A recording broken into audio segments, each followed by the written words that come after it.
जय हिंद साथियों। कल हमने जो वीडियो बनाया था वो यूपी ग्रेड का जो टीचर की वैकेंसी आई है उसका सिलेबस था हिस्ट्री का, और आज हम उसका जो पहला टॉपिक है उसको कवर करेंगे। तो देखिए पहला टॉपिक क्या है।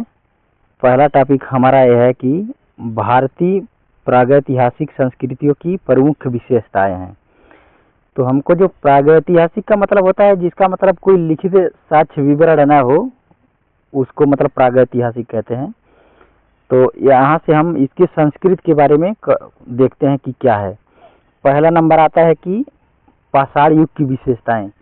पाषाण का मतलब होता है पत्थर। तो जैसे आप लोग पढ़े होंगे कि पत्थर के औजार बनाते थे, पत्थर से ही आग जलाते थे। तो ये जो पत्थर वाली कहानी है ये सब पाषाण युग के नाम से जाना जाता है। तो इसमें पहला आता है पूरा पाषाण युग। पूरा पाषाण युग आता है तो इसमें देखते हैं कि क्या विशेषता थी पूरा पाषाण युग की। ये पहली विशेषता कि लोग शिकारी और खाद्य संग्रह करता थे।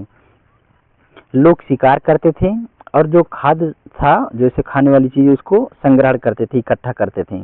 ये लोग क्या करते थे, गुफाओं में रहते थे, गुफाओं में ही रहते थे। ये लोग पत्थरों के औजार बनाते थे, अग्नि का प्रयोग सीख चुके थे। तो पूरा पाषाण युग की कहानी ये है कि लोग क्या है, खाद्य संग्राहक थे, शिकारी थे। दूसरा है कि ये लोग गुफाओं में रहते थे। तीसरा है कि पत्थर के औजार बनाते थे। और चौथा है अग्नि का प्रयोग करना सीख गए थे। ये तो हो गया हमारा पूरा पाषाण युग की कहानी है। अब देखते हैं हम मध्य पाषाण युग में क्या हो रहा था। तो मध्य पाषाण युग है, इसमें देखिए क्या है, सूक्ष्म औजारों का प्रयोग किया गया। बहुत मतलब छोटे छोटे औजारों का प्रयोग बनाया गया था। ये भी पत्थर से ही बनाया गया था लेकिन थोड़ा सूक्ष्म था इसका औजार। मछली पकड़ना और छोटे औजार का प्रयोग आम था। ये लोग अपना जो है भोजन वोजन करते थे, ये मछली पकड़ करके खाते थे। आंशिक रूप से कृषि और पशुपालन की शुरुआत हो गई थी मध्य पाषाण युग में। क्या है मतलब पूरी तरह से तो नहीं हुआ था, क्योंकि पूरा तरह से एग्रीकल्चर का जो स्टार्टिंग हुआ था वो नव पाषाण युग में हुआ था। तो ये क्या है, मध्य पाषाण युग में क्या है, सूक्ष्म औजारों का प्रयोग किया गया, मछली पकड़ना और छोटे औजारों का प्रयोग किया गया। आंशिक रूप से कृषि पशुपालन की शुरुआत मध्य पाषाण काल में हुई। अब देखते हैं कि नव पाषाण काल में क्या हुआ था। अब नव पाषाण काल में देखेंगे, ये देखिए अस्थाई निवास की शुरुआत यहीं से होती है। पहले जैसे पूरा पाषाण काल था, मध्य पाषाण काल था, तो इसमें क्या है, लोग एक जगह से दूसरे जगह घूमते रहते थे, शिकार करते रहते थे, भोजन की तलाश में इधर उधर जाते थे। बरसात के समय में गुफाओं में रहते रहे होंगे। लेकिन यहाँ क्या है, नव पाषाण युग में अस्थाई निवास की शुरुआत हुई। कृषि का विकास हुआ, गेहूं जौ आदि की खेती की जाने लगी। तो क्यों ये लोग अस्थाई हो गए, क्योंकि ये जो कृषि करते थे, तो कृषि करने के लिए तो एक जगह रहना ही पड़ेगा।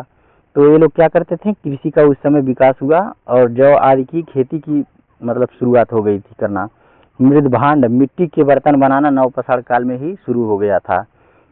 अब देखते हैं पशुपालन, बकरी, गाय, कुत्ता आदि का पालन नव पाषाण काल युग में हुआ। तो एक बार फिर से देखते हैं क्या क्या हुआ शुरू में।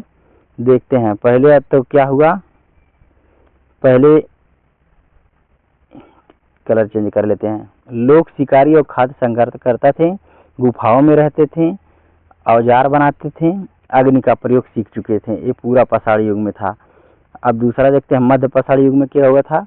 सूक्ष्म औजारों का प्रयोग हुआ, सूक्ष्म औजारों का प्रयोग हुआ और मछली पकड़ना, छोटे छोटे औजार का प्रयोग आम था। आंशिक रूप से कृषि करना सीख गए थे।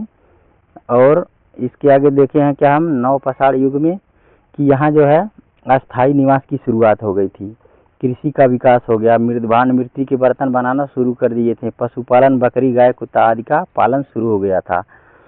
अब आगे देखेंगे कि क्या है ताम्र पाषाण युग। माने अब तांबे का जो है औजार यूज करते थे, तांबे की खोज तब तक की हो चुकी थी। तो ताम्र पाषाण युग में क्या है कि ये लोग क्या करते थे, तांबे और पत्थर दोनों का उपयोग करते थे। पहले तो पाषाण काल था, तो पूरा पाषाण काल, मध्य पाषाण, नव पाषाण में ये लोग क्या है, पत्थर का ही प्रयोग करते थे। लेकिन अब क्या है, अब ये लोग तांबे का भी प्रयोग करने लगे। कृषि और पशुपालन का मुख्य जीविका के साधन हो गए। अब इनकी जीविका का मुख्य साधन क्या हो गया, कृषि और पशुपालन। सुंदर मृदभान अब बनाने लगे और धातु औजार के, जैसे तांबा, ताम्र पसाड़ है, मतलब तांबे का भी औजार बनाने लगे।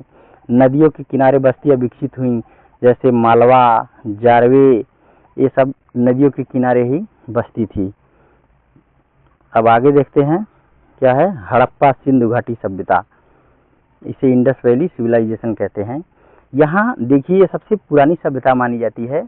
और यहाँ पे जो था कि बहुत ही पहला, देखिए क्या है कि यहाँ पे जो दिया है हड़प्पा काल में, इसकी विशेषता बहुत ही थी, जैसे नगर नियोजन और जल निकासी प्रणाली की अत्यंत विकसित थी। यहाँ की ईंटों के पक्के मकान बने हुए थे, कुएं थे, स्नान घर थे।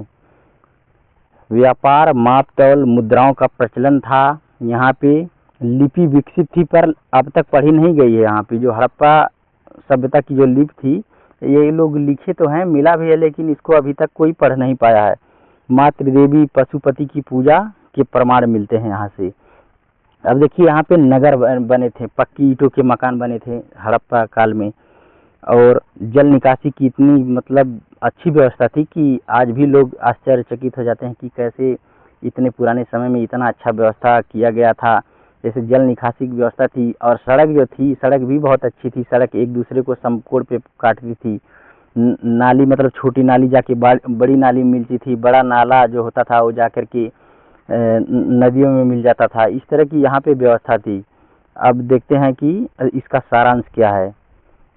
सारांश ये है कि पूरा, मतलब जैसे इसमें सिलेबस में दिया था कि भारतीय प्रागैतिहासिक संस्कृतियों की विशेषताएं क्या थी। अब इसका सारांश देख लिए थे कि विशेषता का सारांश क्या है।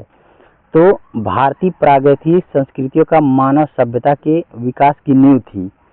इसकी प्रमुख विशेषताएं औजार निर्माण, कृषि की शुरुआत, अस्थायी निवास, धातु का उपयोग, नगर विकास, भविष्य की सभ्यताओं का आधार बनी।